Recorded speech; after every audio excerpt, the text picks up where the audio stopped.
ਅੱਜ ਅਸੀਂ सूफी काव्य शुरू करन जा रहे हैं।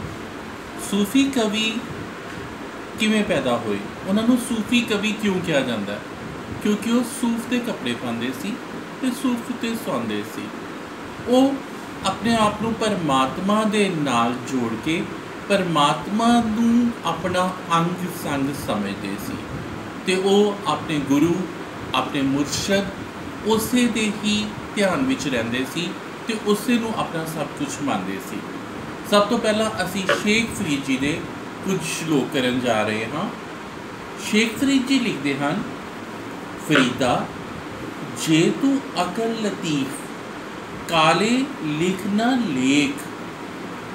हुण इत्थे शेख फरीद जी की कहते हैं कि जे तू बहुत ही अपने आप नूं सूखम समझदा समझदार समझदा है तो तैनूं किसी की भी निंदा नहीं करनी चाहिए। जे तू बहुत अकल वाला है तो दूजे की निंदा ना कर।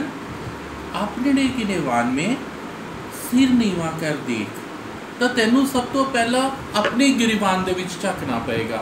जे तू अपने गिरेवान विच झांकेगा तो तैनूं उस दे विच बुराइयां तो बिना अपने औगणों तो बिना होर कुछ भी नज़र नहीं आएगा।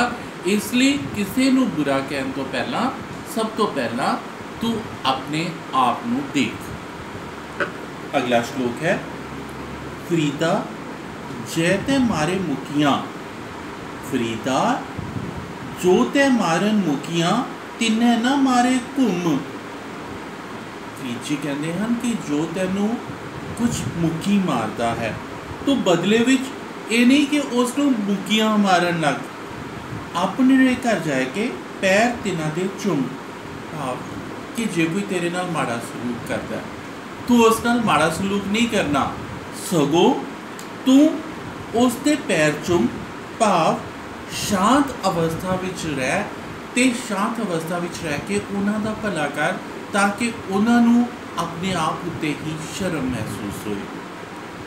अगला श्लोक है, फरीदा जंगल जंगल क्या पवे वन कंडा मोड़े। फरीद जी कहते हैं कि हे मनुख तू जंगलों दे विच परमात्मा की भाल क्यों कर रहा है? जंगल जंगल क्या पवे वन कंडा मोड़े, क्योंकि उत्थे तो कंडियां नूं ही लताड़ रहा, होर तैनूं कुछ भी प्राप्त नहीं होना।